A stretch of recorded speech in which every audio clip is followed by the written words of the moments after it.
Jean-Michel Apathy, vous recevez ce matin Thierry Lepan, le secrétaire général, tout nouveau, de la CGT.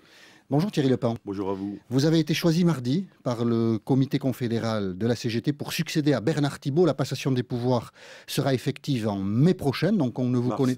En mars prochain, pardon. Vous avez raison, on ne vous connaît pas, donc quelques éléments biographiques. Vous avez 52 ans, vous avez adhéré à la CGT à 17 ans, vous avez été salarié de Moulinex, et vous êtes actuellement membre du Parti communiste. Pourquoi ressentez-vous le besoin d'appartenir à un parti politique? Je me suis déjà expliqué plusieurs fois sur cette question-là. C'est la répétition. Non, mais c'est bien normal, c'est une question naturelle en plus. Ouais. Ce qui est moins naturel, c'est qu'on le pose toujours et uniquement pratiquement aux dirigeants de la CGT et à jamais d'autres dirigeants des autres. Vous n'êtes pas membre d'un parti politique? Ah bon, je ne sais pas moi. Voilà. Voilà. Mais ça ne me dérange pas du tout. Moi, j'ai un rapport affectif avec ce parti depuis ma tendre enfance. Voilà. J'ai rencontré des militants, d'anciens résistants, qui m'ont mis, comme on dit chez nous, le pied à l'étrier, voilà, qui m'ont un peu éduqué politiquement.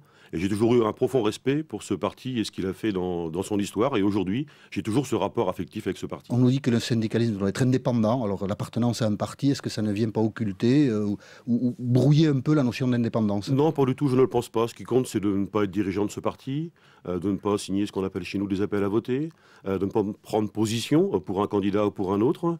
Moi, ce qui m'intéresse, c'est la vie sociale, la vie syndicale, mais je suis aussi un observateur politique et quand on me demande mon avis, je le donne. Et alors, est-ce que vous êtes déçu par les 6 premiers mois de François Hollande? Je vous demande votre avis. Un peu comme tout le monde. C'est-à-dire qu'en fait, il y avait beaucoup d'attentes. Voilà. Moi, j'ai participé à la grande conférence sociale. J'ai entendu François Hollande, j'ai entendu Jean-Marc Ayrault.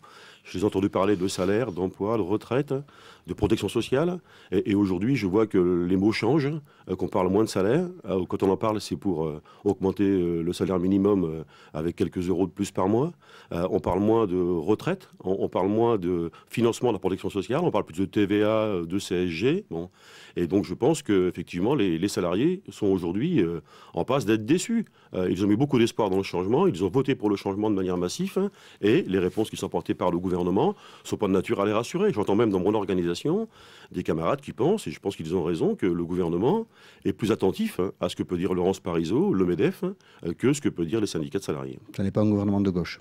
Si, c'est un gouvernement de gauche, bien sûr. Mais attentif au MEDEF. Puisque c'est le gouvernement qui a battu celui de Nicolas Sarkozy, qui était de droite. Donc c'est un gouvernement de gauche. Ce qu'il faut, c'est qu'ils comprennent qu'effectivement, il a été élu majoritairement par les salariés et que ce gouvernement a des comptes à rendre aux salariés. Croyez-vous à la promesse faite par le Premier ministre Jean-Marc Ayrault mardi soir? La baisse de 20 milliards de l'impôt sur les sociétés créera 300 000 emplois, a-t-il dit. Vous y croyez? J'ai entendu ça. Alors d'abord, sur les prévisions de création de 300 000 emplois, on sait tous que entre les annonces officielles du nombre de créations d'emplois et la réalité, il y a souvent un réel décalage. Tout le monde l'observe. Et puis ensuite, quand on regarde les sommes, c'est 20 milliards pour créer 300 000 emplois, ça fait environ 70 000 euros l'emploi, quoi. Bon, au moment même où on nous dit que les fonctionnaires coûtent trop cher. Donc on est prêt à mettre 70 000 euros par emploi dans le privé, alors qu'on refuse de donner les moyens aux services publics de notre pays de fonctionner normalement. Et ça, je pense que c'est une erreur politique. Mais ce plan compétitivité, il est utile, il faut faire quelque chose. On voit que le commerce extérieur de la France se dégrade, que son socle industriel se fissure, il faut faire quelque chose. Oui, il faut faire quelque chose. Et d'ailleurs, moi je remarque qu'on a eu 3 grands rapports ces 5 dernières années. Il y a eu le rapport de la Cour des comptes, il y a eu le rapport du Conseil d'orientation pour l'emploi, et il y a quelques mois seulement, le Conseil économique, social et environnemental a émis un rapport sur quelles sont les conditions d'une compétitivité en France et en même temps en Europe.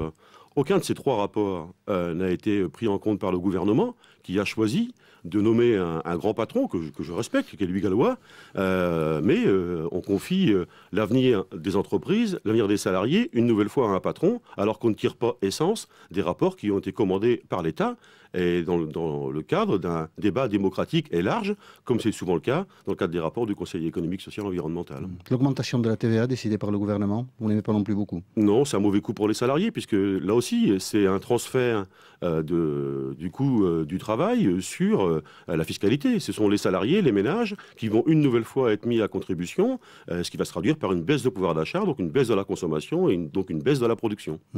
Vous n'aimiez pas beaucoup le précédent gouvernement et celui-ci, quand on vous écoute, Thierry Lepan, puisque vous allez bientôt diriger la CGT, on n'a pas non plus l'impression que vous le portez beaucoup dans votre cœur. Hein. Mais je vais vous dire franchement, c'est pas une histoire d'amour.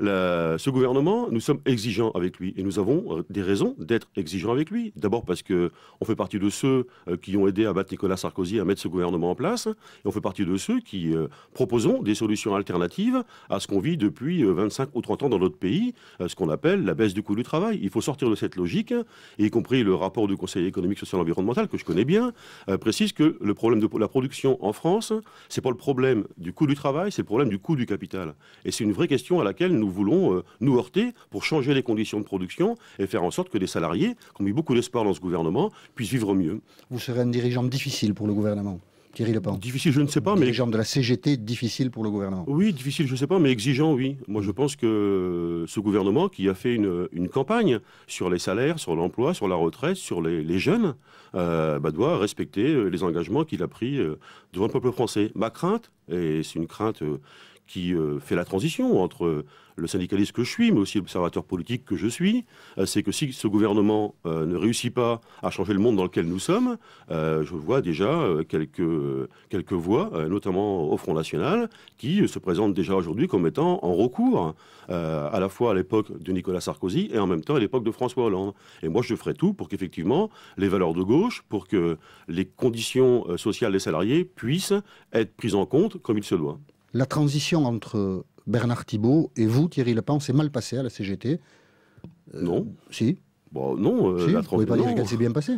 Ben, si, moi j'ai été élu avant-hier, vous l'avez rappelé, par l'ensemble des membres du Comité confédéral national avec seulement 2 abstentions. Ça a duré 6 mois. Oui, mais vous savez, je crois que Bernard Thibault avait d'autres projets. Bernard Thibault... il y avait d'autres candidats, Éric Aubin, qui doit être très frustré aujourd'hui de ne pas avoir accédé à la tête de la CGT. Non, je l'ai encore vu hier, Éric. Vous avez une forme de langue de bois. Aussi, non, déjà, mais pas du tout. Je pense que Bernard Thibault voulait, c'était son souhait, qu'une femme lui succède à la tête de la CGT. Je pense personnellement que ça aurait été bien. Ça s'est mal passé. Ça s'est mal passé. On peut le dire. Oui, bien sûr. Ça s'est mal passé. Ouais. Le choix de Bernard Thibault n'a pas été... Ça a affaibli la CGT ? Pas du tout. Le choix de Bernard Thibault n'a pas été celui qui a été retenu ni par la Commission exécutive confédérale, ni par le Comité confédéral national. Nous sommes une organisation démocratique et les dirigeants, ils sont choisis, élus par le Comité confédéral national et le Congrès de la CGT. Et il faut penser les plaies quand même aujourd'hui, j'imagine.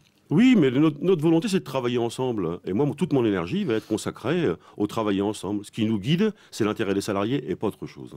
Ça, voilà, c'est un peu le discours convenu. Non, pas du tout. C'est vraiment la vérité. Moi, je vais m'engager à ça et vous aurez l'occasion de le voir dans les semaines qui viennent. Thierry Lepant, c'était ses premiers pas de patron de la CGT ce matin sur RTL.